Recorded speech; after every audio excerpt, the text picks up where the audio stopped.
모로의 썰의 김모로입니다. 얼마 전에 극장판 애니메이션이 개봉을 했고요. 그것 때문에 많은 분들이 이 작품에 대해서 이야기를 하고 있죠. 저도 약간 숟가락을 얹는 기분으로 제가 이 작품을 왜 좋아하고 이게 기타 소년 만화들과 차이점이 뭐냐 제 나름대로 분석해서 한번 말씀드려 볼게요. 자녀분들이라든가 주변의 어린 친구들이 귀면의 칼날을 보는 걸 보고 혀를 차시고 아 좀 유치하다 이건 뭐 극우다 뭐 이런 얘기를 하시는 분들이 있다면 어떤 선입견들을 좀 내려놓고 첫 회부터 차분하게 좀 보시면 아 이게 우리가 어릴 때 봤던 그런 소년 만화의 공식을 따르면서도 약간의 변주를 주면서 재미를 또 만들어내는 것이 있구나. 그리고 우리가 기성세대니까 젊은 세대를 바라보는 시선도 조금 따뜻하게 가져갈 수 있지 않을까라는 생각을 저는 해봤습니다. 여기 제 앞에 있는 게 귀면의 칼날 만화책이고요. 제가 이 정도 꺼내놓은 거는 16권 불멸이라는 제목부터 여기부터 시작합니다. 이번에 개봉했던 무한성편이 오브야시키라고 하는 귀살대를 이끄는 당주가 있는 비밀 장소가 키부츠지 무잔이라고 하는 최고의 빌런에게 발각이 돼요. 발각이 돼서 둘이 대화를 나누다가 마지막 이제 최종장에 들어가는 그 장면이 16권의 중간부터예요. 그러니까 지금 이번에 개봉됐던 애니메이션 귀면의 칼날 무한성편이 총 3부작으로 이어진다고 하더라고요. 그게 아마 3부작 전체가 16권부터 23권까지의 이야기를 다룰 거라고 보면 될 것 같습니다. 그 앞에 애니메이션 기준으로 카마도 탄지로 입지편이 있고 환락의 거리 편이 있고 그 다음에 도곡마을 편, 합동훈련 편, 이제 무한성편이 나오는 거야. 중간에 무한열차 편이 빠졌네요. 제가 좀 깜빡했는데 그런 식으로 진행될 겁니다. 큰 줄거리가 뭐냐면 다이쇼 시대라고 하죠. 1920년대일 거예요. 그때 일본에 사람을 잡아먹고 사는 혈귀들이 있죠. 온이라고도 하고 혈귀라고도 하고 뭐 어디 번역으로선 도깨비라고도 해요. 그것들이 있고 그 혈귀들을 잡는 혈귀 사냥꾼들이 있어요. 귀살대라고 하죠. 주인공이 카마도 탄지로라고 하는 주인공이 숲에서 이제 숯을 만들어서 파는 집안의 장남이에요. 그래서 굉장히 많은 형제들과 어머니와 함께 아버지는 돌아가시고 잘 살고 있는데 어느 날 이제 산 아래 마을에 숯을 팔러 왔다가 하룻밤을 묵고 돌아가게 되는데 온 가족이 오니에게 습격을 받아서 다 죽임을 당하죠. 그 중에 한 형제 네즈코라고 하는 여동생이 혈귀로 변해가고 있었는데 어떻게 굉장히 특이한 체질인지 혈귀로 변하진 않고 사람의 성정을 간직한 채로, 그러니까 오빠를 지키려고 하는 마음을 간직한 채로 겨우겨우 살아남게 돼요. 그 상황에서 후에 밝혀지는 주라고 하는 계급의 토미오카 기유라는 사람에 의해서 구해지게 되고 안내받게 됩니다. 가서 네가 귀살대가 될 수도 있고 오니들을 잡아갖고 무찌르다 보면은 나중에 여동생을 평범한 인간으로 되돌릴 수 있는 방법을 찾을 수 있을지 모른다라고 이야기를 하죠. 그리고 자기 여동생을 바구니에 담아갖고 육성자 우로코다키 사콘지라고 하는 사람에게 이제 가면서 이야기가 시작이 되는 자기 여동생을 인간으로 돌리기 위한 길을 떠나야 되는데 그러려면 수많은 오니들을 죽여가면서 그 오니로부터 인간을 돌릴 수 있는 방법들을 이제 찾아야 한다라는 설정을 이제 첫 편에서 때려놓은 거예요. 그러면 이후부터는 작가가 이야기를 이어가기가 그렇게 어렵진 않을 거라고 봐요. 왜냐하면 계속 오니들이 등장할 것이고 큰 줄기는 여동생을 사람으로 돌리기 위한 메인 테마가 있기 때문에 그 과정을 이제 다양한 에피소드, 서브 스토리들을 집어넣으면 마지막까지는 굴러가는 거니까 이야기가. 그래서 그 과정에서 이제 이 소년이 제니치라든가 이노스케라든가 이런 동료들을 만나고 그 다음에 그들보다 훨씬 뛰어난 주들, 그 귀살대의 계급이 있어요. 굉장히 뛰어난 귀살대들에게 부여하는 주라고 하는 계급인데 기둥주자를 씁니다. 그 주라고 하는 사람들은 독특한 호흡법을 쓰는 사람이에요.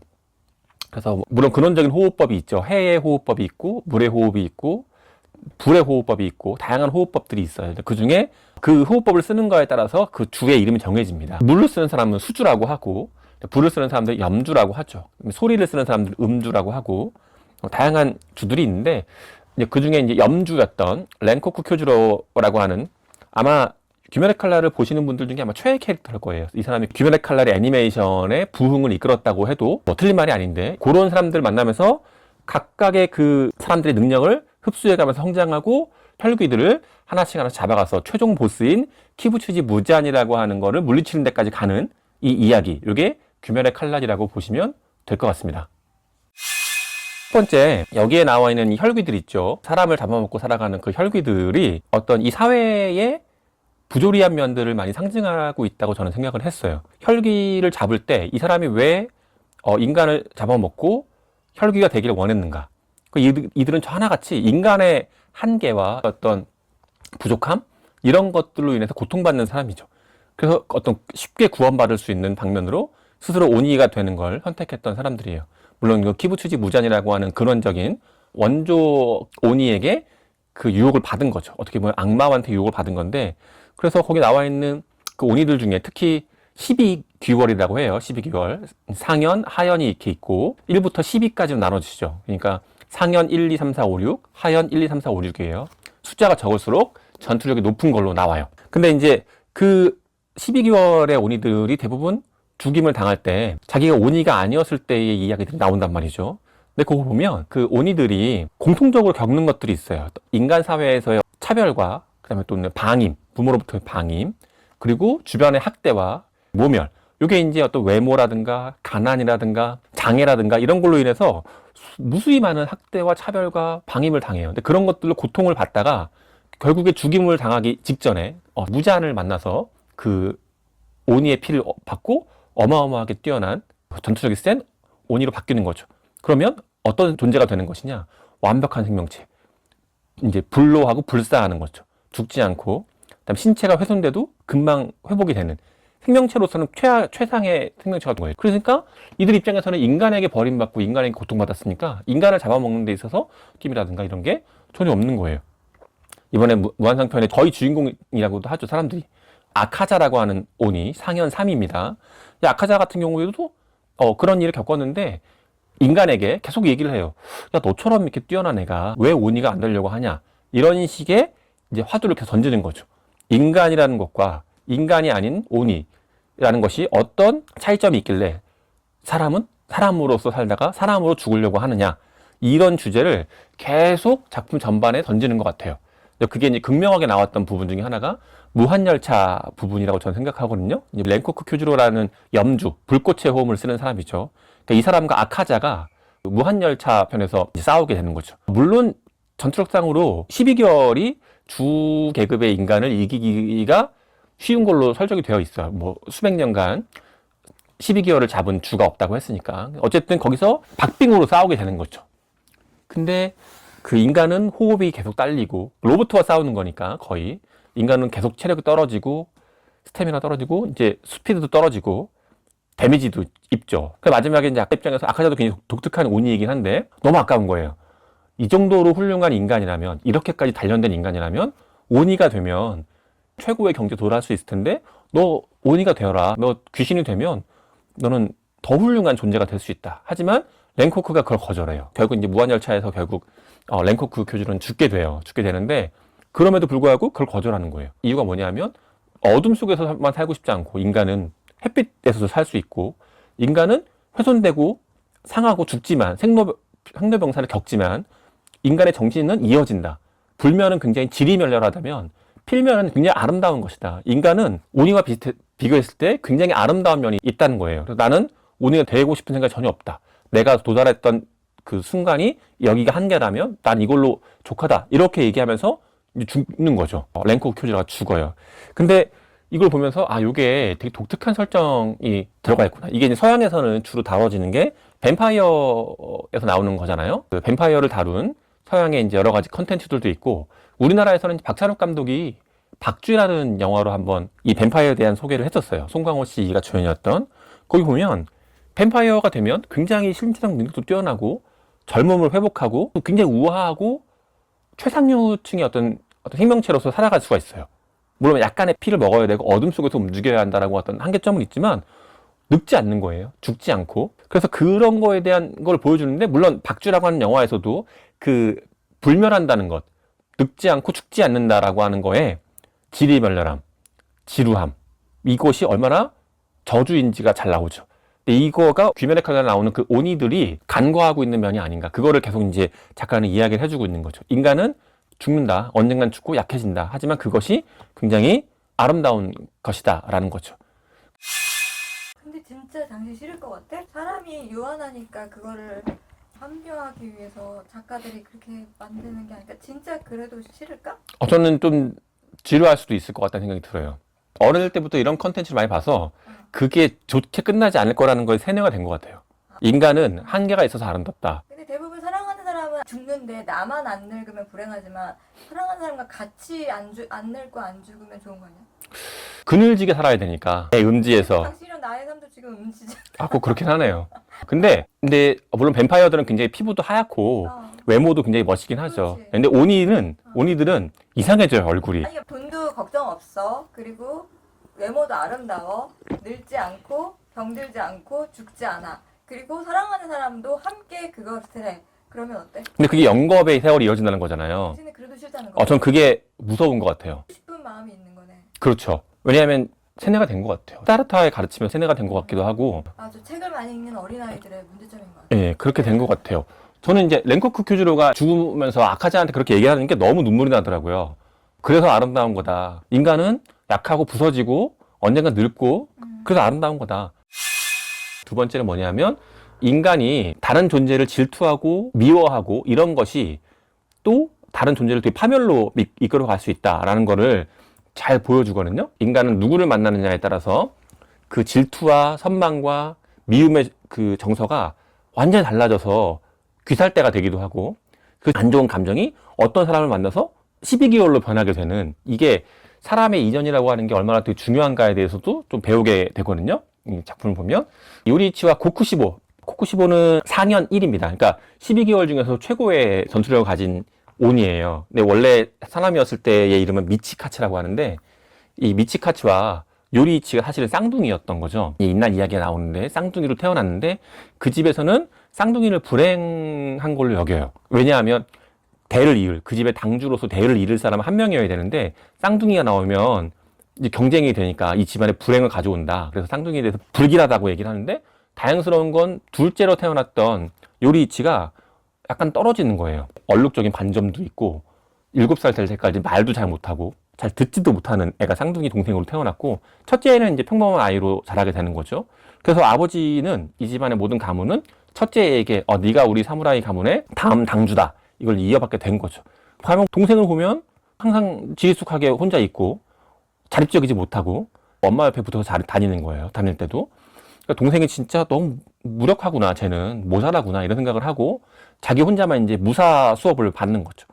근데 이제 나중에 커서 7, 8살쯤 됐을 때 자기가 목검을 가지고 훈련을 하고 있는데 사범님과 함께 그걸 자기를 지켜보고 있는 동생이 눈에 띈 거예요. 근데 그 사범님이 동생이 불러갖고 야 너도 한번 해볼래? 동생이 해보고 싶다고 했는데 어마어마한 재능이 있는 거죠. 그 목검으로 사범님을 작살내는 거예요. 말 한마디도 못하고 지리숙하게 했던 자기 동생이. 근데 그 이야기가 아버지에게 들어가는 거죠. 그러니까 첫째인 자기보다 모자랐던 동생 요리이치에게 그게 넘어갈 것 같은 거예요. 당주 자리가. 그러면 둘 중에 하나는 머리를 깎고 절에 들어가야 되는 거죠. 지금까지 자기 동생이 살았던 방식대로 천덕꾸러기로서 천대받으면서 살아야 되는 거예요. 그래서 자기 불안해하고 있는데 동생이 형한테 와서 자기는 집을 나갈 거라고 어머니가 이제 돌아가셨으니까 떠날 거라고 얘기하고 형님이 주신 이제 이 피리를 형님이라고 생각하고 갖고 잘 살아가겠다. 그리고 아무도 찾지 않게 집을 떠나요. 그래서 이 형이 그 집안의 권한을 이어받게 되는 거죠. 나중에 알게 보면은 요리이치라 애가 너무나 재능도 뛰어나고 싸움도 잘하고 세상을 보는 눈도 다르고 천부적인 재능을 가진 애였던 거예요. 근데 얘가 형을 너무 아끼는 마음이 있었던 거죠. 그리고 어머니 옆에 붙어서 다닌 게 아니라 딱 보는 순간 어머니의 다리가 불편하다는 걸 눈으로 바로 보게 되거든요. 내비치는 세계에 들어간 아이인 거예요. 그래서 항상 어머니 옆에 붙어서 아무도 모르게 어머니를 부축하고 다녔던 거죠. 그러니까 이런 것들을 알게 되니까 이 형이 동생을 너무 질투하게 돼요. 나중에 컸을 때. 나중에 이제 귀살대가 되고 자기 이제 오니에게 죽을 뻔했을 때 동생이 이제 자기를 구해주게 되는데 자기와 같이 설 수 없는 인간이 된 거예요. 높은 경지의 무사가 된 거예요. 그래서 너무 분노가 치밀고 너무 질투가 생기고 어떻게 너를 따라잡을 수 있을까라고 생각을 하다가 마지막 결국 그게 안 되니까 아무리 해도 떨어지는 거예요. 상징적인 게 동생은 해의 호흡을 쓰고 형은 아무리 해도 안 돼서 변칙적으로 달의 호흡이라는 걸 만들어서 이제 쓰는 거예요. 근데 결국 따라잡을 수가 없는 거죠. 근데 그 틈을 키부츠지 무잔이 붙어요. 도와주겠다고. 너는 최고의 검사가 될 수 있다. 최고의 전투력을 가질 수 있다. 하고 그 피를 받고 스스로 오니가 되는 거예요. 그러고 나서 수십 년 있다가 동생을 우연히 만나게 되죠. 딱 만나면 놀라게 되죠. 동생은 80이 넘어서 온몸에 주름에 노화가 막 진행돼갖고 굉장히 추레한 할아버지가 된 거예요. 근데 자기는 25살 때 그 모습 그대로, 물론 눈이 6개가 되어 있긴 하지만 자기는 동생을 보고 보아라. 인간이 얼마나 추하냐, 이렇게 늙어간다는 게. 근데 그 동생이 검을 휘두르죠. 근데 거기에 죽을 뻔한 거예요. 넘은 동생의 그 휘두르는 검술에 이 상현 1위였던 코쿠시 보고 죽을 뻔하거든요. 근데 겨우 살아남게 돼요. 그래서 이제 자기 이제 죽겠구나. 내가 어떻게 이 늙은 동생에게 죽는단 말인가? 이 뛰어난 오니가 공포스러워하고 있는데 동생이 움직이질 않는 거예요. 검을 휘둘렀던 그 자세로. 봤더니 노화로 죽은 거예요. 노화로 그 순간 죽은 거예요. 그래서 가서 동생을 다 죽이게 되는 거죠. 그런 이야기가 있어요. 그러니까 질투와 선망과 미움이 오니가 되고 싶은 마음을 건드려갖고 오니로 만드는 사람이 키부츠지 무잔이라고 하는 존재가 있다면, 이쪽에 제니츠라고 카마도 탄지로와 아주 절친인 카마도 탄지로 동생 네즈코와 나중에 결혼을 하게 돼요. 그 제니치라는 애도 부모에게 버림받고 사람들에게 어떤 홀대받고 모멸받는 아주 겁 많은 아이로 성장하죠. 근데 육성자인 할아버지를 만나갖고 그 사람에게 절대적인 신임을 받으면서 지도를 받으면서 성장하게 되는 거예요. 이 사람은 오니가 되지 않고 이제 훌륭하게 성장한 귀살대가 나중에 되는 거죠. 다른 사람들도 비슷한 경우가 많이 있어요. 누구를 만나느냐, 어떤 사람과 이전을 맺느냐에 따라서 어떤 사람은 오니가 되고 어떤 사람은 좋은 방향으로 성장하게 되는 거죠. 이 작품에 관통하는 게 인간의 불멸과 오니의 불멸을 대조시. 인간의 불멸은 인간의 정신과 문화와 여기서는 이제 호흡법, 무사들의 호흡법이 전승되는 것, 이런 것들이 쭉 이어지는 거죠. 12개월과 오니들은 처음 태어났을 때부터 그 모습 그대로 쭉 이어져 내려오는 거고, 인간들은 앞선 세대가 상대했던 그 지식과 경험과 어떤 정신들이 다음 세대로 계속 이어져서 전수되는 거예요. 그러니까 어떻게 보면은 결국 인간들이 이쪽에 오니를 깨부순 거니까 이쪽의 불멸이 이쪽의 불멸을 이겼다고도 볼 수 있는 것 같아요. 이 작품에서 가장 최강의 전사 요리치에 의해서 만들어진 인간의 그 호흡법이 뒤로 기살대로 쭉 이어진 거예요. 그럼 이 요리치의 정신이 어떻게 이어지느냐? 오니에 의해서 습격받았던 한 가족을 구해주게 되고, 그 가족 사람들에게 이제 도살핌을 받고 도움을 받게 돼요. 근데 그 가족이 어떤 가족이냐면 카마도 탄지로의 몇 대 손 위에 있는 집인 거죠. 그 수출 만드는 집안에. 그래서 그 사람에게 요리치가 호흡법이라든가 이런 것들이 전달이 되게 되고 대대로 내려와서 탄지로의 아버지까지 이어지게 되는 거죠.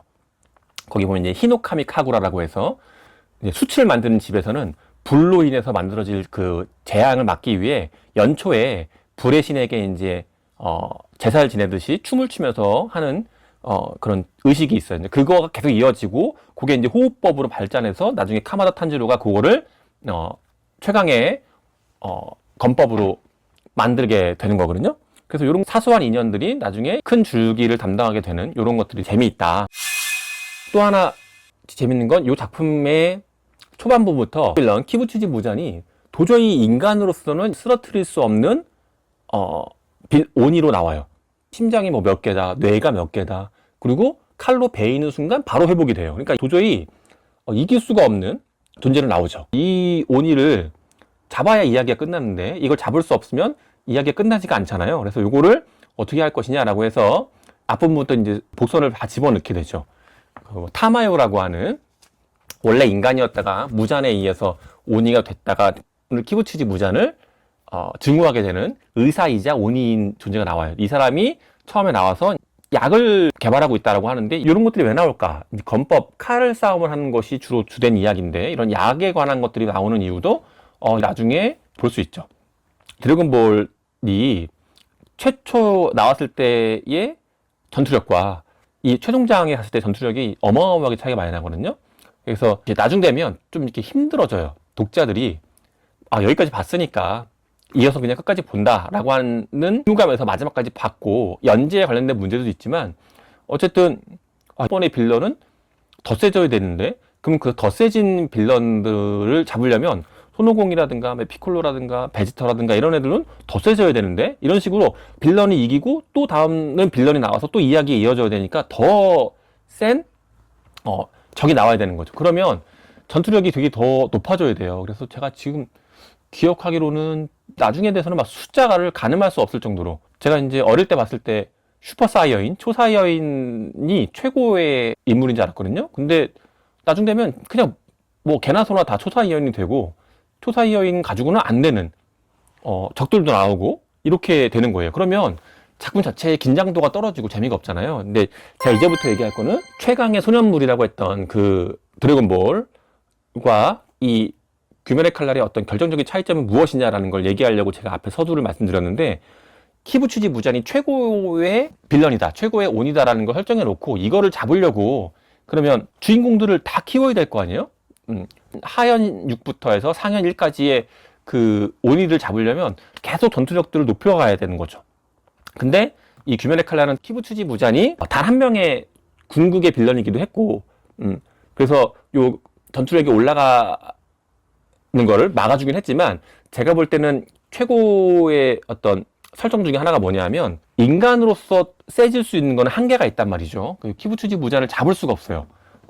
우리가 아까 얘기했던 주라고 했던 계급들이 여러 명이 몰려서 온갖 수를 써야 잡을 수 있거든요. 근데 그래도 못 이겨요. 설정상 이길 수가 없는 상대예요. 아니, 칼로 베는 순간에 다시 회복이 됐는데 칼로 죽일 수가 없잖아요. 근데 어떻게 작가가 이거를 마지막에 마무리할 것이냐라고 하는 거를 나중에 이제 눈치를 채게 되거든요. 그게 뭐냐? 독인 거예요. 독과 약이에요. 그러니까 최강이었던 오니를 잡으려면 인간들이 최강의 수준까지 올라가는 것이 아니라 그 최강이었던 오니의 전투력을 끌어내리는 거죠. 일순간이나마 끌어내려서 동등하게 맞추게 해서 그걸 잡는 거예요. 그래서 물론 오니가 가장 약한 거는 태양이 뜨면 다 타는 거니까요. 뱀파이어든 돌개비든 태양이 뜨면 다 죽는 거니까요. 근데 그거를 아침까지, 얘네들은 밤에 싸우니까 아침까지 그 오니를 잡아두면 태양빛에 의해서 빛에 의해서 키부츠지 무잔은 죽게 되는 거니까. 그래서 그 타마요라는 사람이 약을 개발했던 것이고, 마지막에 여기 16권에 보면은 무왕선평 시작할 때 우부야시키 카가야라고 하는 귀살대를 이끌어가는 당주의 집이 적발되죠. 그래서 키부츠지 무잔이 이 우부야시키 카가야라고 하는 사람을 죽이려고 하는 순간에 이 사람은 이미 다 준비하고 있었던 거예요. 그래서 그 집이 통째로 폭발을 해요. 무잔을 죽이려고. 어차피 이 우부야시키 당주는 이 가문의 저주상 오래 못 살아요. 요즘으로 얘기하면 동반 폭발해서 자살을 하는 거죠. 키부츠지 무잔까지 터트리는 거예요. 무잔의 온몸이 갈갈이 찢기는데 이제 회복이 막 되죠. 폭탄이 터지는데 놀라운 회복 속도로 살이 막 붙고 뼈가 막 자라고 막 이렇게 붙어요. 근데 그때 타마요라고 하는 앞에 말씀드렸던 그 의사이자 온이었던 사람이 등장해갖고 무잔의 몸에다가 약을 투여하기 시작하는 거죠. 4가지 약을 투여하는 건데, 무잔이 네가 무슨 독을 집어넣든 나는 다 해독할 수 있다고 이렇게 얘기하지만, 이 타마요가 너에게 들어간 약은 4가지다. 그래서 키부츠지 무잔이 가장 무서워하는 약은 오니를 인간으로 돌리는 약이거든요. 그 약을 집어넣는 거예요. 근데 그 약을 온몸의 세포가 이제 다 해독을 하려고 막 하는 거죠. 그 다음에 인간으로 돌리는 약이니까 어쨌든 자기가 인간으로 돌아가면 안 되니까 해독을 막 하고 있고, 그 사이에 전투를 못 하니까 인간 귀살대들이 막 몰려와서 키부츠지 무잔을 목을 베려고 하는 거죠. 근데 그때 그 공간이 밑에가 빵 뚫리면서 무한성이라고 하는 공간으로 빠져들게 되는 거예요. 자기가 그 약을 해독할 동안에 밑에 있는 그 12개월을 통해서 시간을 벌려고 오니가 그 무한성이라고 하는 공간을 열어 제끼는 거죠. 혈귀술이라고 하는 방법으로 떨어지면서 이제 그 안에서 주들과 탄지로와 12개월들의 싸움이 벌어지는 거예요. 그 사이에 이 키부츠지 무잔은 독을 해독해야 되기 때문에 어딘가에 이제 은둔해 있는 거죠. 근데 이제 인간으로 도돌리는 약. 근데 그게 해독이 되면 끝날 줄 알았거든요. 근데 회복이 됐어요. 그 독을 없애고 이 타마요도 흡수해 버렸어요. 원래의 키부츠지 무잔은 돌아온 거예요. 근데 주들과 싸우는데 예전 같지가 않은 거가 어느 순간 느껴져요. 어느 순간 야, 이것들을 내가 진작에 처리하고 다 죽였어야 되는데 이상하게 얘들이 안 죽는다 라는 생각을 무잔이 하게 돼요. 근데 이 주들은 이미 만신창이에요. 뭐 팔도 잘리고 뭐 온갖 피투성이가 되고 막, 자기들은 가까스로 이 무잔을 잡고 있다고 생각하는데 무잔은 이상하게 생각하는 거예요. 얘들이 기를 쓰고 달려드는데 야, 얘들 세졌구나 라고 하다가 문득 이상하다, 왜 이렇게 애들이 안 죽지? 라고 하는데 이 타마요가 얘기를 이제 하는 거죠. 어떤 소리로 전달하듯이 너에게 집어넣는 약이 4가지다. 인간으로 되돌리는 약만 들어온 것이 아니라 이 약이 하나가 해독이 되면 또 다른 약이 바로 발생하게끔 되어 있기 때문에 거기 들어간 약이 노화를 촉진하는 약이 또 들어가 있는 거예요. 오니는 죽지 않거든요. 근데 이 노화를 촉진하는 약은 노화의 속도를 1초에 뭐 50년? 뭐 이런 식으로 세포가 막 노화하게끔. 그래서 그 시간을 계산해 봤더니 키부추지 무잔이 9,000년을 늙은 거예요. 자기도 모르게 9,000년을 늙었고, 그리고 세포가 약을 분해하는 걸 방해하는 약을 또 집어넣고, 세포를 파괴하는 약도 막 활성화되기 시작해요. 그러니까 완전 무결이었던 그 오니가 이제 조금씩 무너지게 되는 거예요. 그 틈을 최강의 주들이 끼어들어서 그 오니를 무너뜨리는, 그게 최종장에서 이루어지는 거고, 요 작품의 결말이거든요. 근데 그 뒤에 결말 이후에는 또 다른 장치들이 있어요. 그래서 제가 이제 소년 만화들 중에서 이 귀멸의 칼날의 독특한 점이 23권이라고 하는 비교적 짧은 권수에서 끝냈다라고 하는 걸, 연재에서. 그래서 전투력이 인플레가 돼서 이 말도 안 되는 전투력이 계속 올라가는, 그거를 아예 차단하고 얘를 이기기 위해서는 얘를 더 넘어서려고 하는 그런 것이 아니라, 얘를 넘어서기 위해서는 얘를 약화시키는 방법도 있다라고 하는 어떤 새로운 방법을 제시한 것이 아닌가. 드래곤볼 같은 경우에는 등장인물이 무슨 에너지파 같은 걸 한번 잘못 쏘면 지구라고 하는 별이 사라지게 될 정도의 전투력이 세지는 거예요. 그럼 이제 무슨 싸울 수가 없는 데까지 간 거예요. 너무 얘가 더 강해지고 더 강해지고 더 강해지고 하다 보니까. 그리고 오니들이 갖고 있는 인간을 하찮게 보는 방심들도 그들의 전투를 약화시키는 걸로 나와요. 그러니까 수련해서 성장하고 적을 물리치는 이야기 서사를 갖고 있는 소년 만화들 중에서 귀멸의 칼날의 좀 독특한 점은 바로 그것이다. 무조건 전투력과 능력을 키우는 것이 아니라 적들의 방심과 적들의 어떤 한계를 드러내서 그들을 약화시켜서 이기는 방법을 취했다. 라고 하는 것이 굉장히 독특한 점이라고 저는 생각을 했습니다. 단계별로 12개월을 잡는 방법도 되게 재미있고, 그 위기에 닥쳤을 때 귀살대원들이 협력해서 이기는 것도 굉장히 재미있는데, 카마다 탄지로라고 하는 이 캐릭터가 갖고 있는 순진무구함, 순수함, 도덕적 정의감, 이런 것들이 또 울림을 주는 게 있습니다. 이 멤버 중에 3명인데 아가치마 제니치라는 애가 있고, 하시비라 이노스케라고 하는 멧돼지 머리를 쓰고 다니는 그 소년도 있고, 탄지로도 있는데, 요 셋이 다 캐릭터가 있지만 탄지로는 굉장히 재미가 없을 만큼 순수하고 착한 소년이에요. 어느 순간에도 그렇게 벗어나질 않습니다. 그게 마지막까지 독자들이 얘 굉장히 좋은 캐릭터라고 하는 것, 이 좋은 캐릭터가 승리하는 거구나 라는 것, 오죽하면 이제 오니에게도 성불하기를 바라는 그런 심성을 갖고 있는 거예요. 여동생을 아끼는 마음, 가족을 아끼는 마음도 분명히 있고요. 이거는 드래곤볼에 나오는 손오공의 캐릭터와 맞닿아 있어요. 손오공이 좀 더 강해지려고 하고 전투력을 집중하는 캐릭터라면, 손오공보다는 이 카마라 탄지로가 사회성도 높고 어떤 도덕적인 정의감도 훨씬 더 강하다. 그래서 이게 좀 더 매력적이다라고 저는 봅니다. 지금 이제 검도장에서 학생들이 많이 찾아온다는데, 검도장에서 우리한테는 물의 호흡 이런 건 없다고 이렇게 얘기한다고 하더라고요. 해의 호흡 이런 건 가르쳐 주지 않는다. 지금도 막 외치고 다녀요. 막 카미나리, 코큐, 이치노 카타 이런 얘기를 한다고요. 번개의 호흡, 제1의 형 이런 거. 근데 그거를 보고 유치하다고 했었는데, 이게 보면 그렇게 유치한 것만은 아니다. 제가 볼 땐 4050이 딱 좋아할 만한 요소들이 많이 들어가 있다. 가족. 탄지로와 네츠코 그 둘 사이의 그 애틋함, 난 그게 너무 좋더라고. 그것도 좋죠. 가족애를 다루고 있는데, 그 가족애도 요즘 10대, 20대 애들한테는 그렇게 흔하지 않을 건데. 옛날에도 없었어 그런 거. 그랬나요? 사실 가족이 그렇게 애틋하지가 않아. 그렇죠. 이 혈육이라고 하는 건 굉장히 독특한데, 그 여동생을 오니가 된 걸 인간으로 바꾸려고 이제 애를 쓴다는 그 설정 자체도 독특하고, 그다음에 낮에는 못 돌아다니잖아요. 그래서 나무로 만든 맞아, 너무 통에 좋아. 그 여동생을 뒤에 세우고 다니는 거예요. 근데 그 설정이 여동생이 이제 상자에 들어갈 수 있고 몸을 늘렸다 줄였다 할 수 있어서 거기 들어가는 거거든요. 근데 그걸 메고 싸우고 오빠가 이제 위기에 처할 때 이제 오니인 네즈코가 그걸 구해주기도 하는 경우도 굉장히 많이 있고, 맞아. 그런 것들이 되게 재미있는 설정이다. 그런 것도 하나 질문해보고 싶어요. 뭐요? 이쪽에 한 무리는 그 막 자기 동생이 그 오니가 네. 됐는데 그거를 못되게 하려고 인간으로 다시 돌리려고 막 애를 쓸 정도로 그 오니가 되는 걸 싫어하잖아. 예. 근데 이쪽 한 무리는 그러니까 무잔처럼 음. 인간으로 돌아가는 걸 너무 싫어하잖아. 그렇죠. 그 두 무리가 현실 세계에서 각각 내가 지금 추구하는 것이 누구에게는 굉장히 나쁜 걸 수도 있고 그 반대일 수도 있다는 그렇죠. 그런 게 그 되게 신기한 게, 키부츠지 무잔은 굉장히 병약한 인간으로 태어났던 애예요. 곧 죽을 거라고 했는데 안 죽고 계속 살게 된 거죠. 그 자기 이제 오니가 되는데, 그 너무 자기 회복이 안 되니까 화가 나서 의사를 죽여버리고, 그것 때문에 뭐가 생겼냐면 햇빛에 이게 닿으면 다 타는 거예요. 그러니까 그 의사가 햇빛을 견딜 수 있는 약을 계속 줬던 거예요. 어릴 때부터. 근데 병이 낫질 않으니까 화가 나서 의사를 죽였는데 그 의사가 자기한테 줬던 약에 대한 처방이라든가 이런 걸 하나도 남겨놓지 않은 거예요. 그러니까 항상 밤에만 돌아다니게 된 거죠. 어쨌든 그거 하나의 약점만 빼고 자기 스스로는 완벽한 생명체라고 얘기를 해요. 되게 재밌는 게 완벽한 생명체인데 아름답지가 않거든요.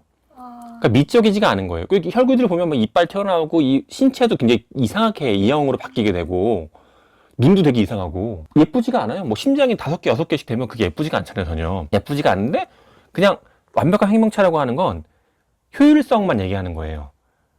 살아남고 죽지 않고 상처에서 회복되고 이런 실용적인 면만 유기체의 어떤 목적이니까 그것이 완벽한 생명체고 반면에 인간이란 존재는 이런 것만이 중요한 건 아니잖아요. 네즈코가 오니가 되는데 되게 기괴한 모습으로 됐다고 생각하는 거죠. 물론 예쁘게 나오지만 그러면 인간으로 돌아오는 게 훨씬 더 좋은 건데 이 키부츠지 무장과 같은 쪽 사람들, 이쪽 사람들은 그게 무슨 의미가 있냐. 효율성이 최고 아니냐. 그래서 그런 생각이 드는 거야. 이게 현실 세계 대회에 보면 한쪽에는 굉장히 수단과 방법을 가리지 않고 내가 막 10억을 만든다, 100억을 만든다, 막 해서 부자가 되면 아무도 나를 무시하지 못할 거고 내가 사고 싶은 거 다 살 수 있고 얼마나 좋아 해서 막 부자가 되려고 하는 쪽이 있는데 한쪽에서는 나는 그렇게 막 수단과 방법을 가리지 않고 돈의 노예가 되고 그러는 것보다 인간 간의 관계에서 유대감이 그렇죠. 친밀감을 준다거나 아니면 미적 아름다운 것을 추구한다거나 이렇게 하는 쪽이 있을 수 있잖아. 그러면 이쪽 돈을 밝히는 사람은 이렇게 말하잖아. 너 진짜 돈이 싫다고? 너 솔직히 너도 그렇죠. 돈 좋잖아. 이런 식으로 말해서 자기가 추구하는 것이 추하다는 생각을 전혀 못하잖아. 그러니까 아카자가 계속 그런 얘기는 너 정말 싫어? 너 최고자가 되고 싶지 않아? 그리고 또 이쪽에 있는 사람도 나는 또 100% 맞다고 할 수 없는 게 아름답지 않으면 견디지 못하는 너무 심한 사람이 또 있죠. 돈만 추구하는 사람들은 저게 뭐가 좋다고 저렇게 살까? 저게 뭐가 좋을까? 하면서 그쪽 사람들 잘 이해하지 못하는 게 있잖아. 다 상대적일 수 있는 것 같아. 그렇죠. 그래서 코쿠시보가 무잔 다음으로 센 사람인데 얘가 나중에 다른 이제 주들한테 죽임을 당하기 직전에 변신을 해요. 목이 잘렸는데도 이제 변신을 해서 되게 기괴한 모양의 생명체로, 물론 눈이 6개인 것도 기괴한 생명체긴 하죠. 아주 몸 형태가 되게 다 E형, 괴물처럼 변하게 돼요. 근데 그거를 거울에 비친 자기의 모습을 딱 봐요. 그리고 현타가 오죠. 내가 바랬던 최강의 무사라고 하는 게 저런 꼴이냐 라고 하는 걸 보면서 스스로 붕괴해서 죽는 거거든요. 그것도 굉장히 상징적인 장면이라고 저는 보죠. 오니가 무슨 완벽한 생명체야. 누가 저거를 되게 아름답다고 하나 이렇게 얘기할 정도인데도 스스로들은 예쁘다고 생각하는 거니까. 그렇지. 강하니까. 아니, 강하니까 최고라고 생각하는 거예요. 반면에 이쪽에 인간들, 이 주들이 입고 있는 검의 아름다움이라든가 어떤 동작의 아름다움이라든가 눈, 코, 입, 머리 색깔의 아름다움 이런 것들은 사실 비할 수가 없는 건데 그게 물론 노화를 겪고 늙고 죽지만 사실은 저는 늙은 모습에서도 아름다움은 있다고 봐요. 요리치가 80이 먹은 모습을 나타났는데 저게 내 동생이란 말인가? 저렇게 추하게 늙은 생명체가? 근데 나는 아니 노인이 맞아. 그 쭈글쭈글한 모습에서 검을 두고 나타났다는 것도 난 되게 아름답더라고요. 이제 그런 것들에 대한 생각을 잘 담았다. 그림도 너무 귀여워. 예, 그 맞아요. 애니메이션 그림도 굉장히 귀엽습니다. 그리고 곳곳에 들어가 있던 개그 코드들도 잘 맞는 분들은 굉장히 재밌어 할 만한 개그 코드들이 들어가 있다. 저는 까마귀 목소리가 그렇게 웃기더라고요. 카마도 탄지로를 따라다니는 그 까마귀. 그리고 제미치라는 애가 되게 겁 많은 애인데 2살 때한테는 까마귀가 붙는데 걔한테는 참새가 붙어요. 재밌는 설정과 재밌는 세계관과 그걸 갖고 있다. 그리고 물론 뭐 고전 만화 보는 것도 되게 재밌잖아요. 하지만 최근에 동시대에 이제 나와 있는 애니메이션과 만화책들도 보는 것도 굉장히 큰 재미가 있다라는 생각에 소개해드렸습니다. 앞으로도 계속 제가 재미있는 콘텐츠들을 소개해서 이제 올릴 건데요. 여러분들 구독 좀 부탁드리겠습니다. 다음에 또 만나요, 여러분. 안녕.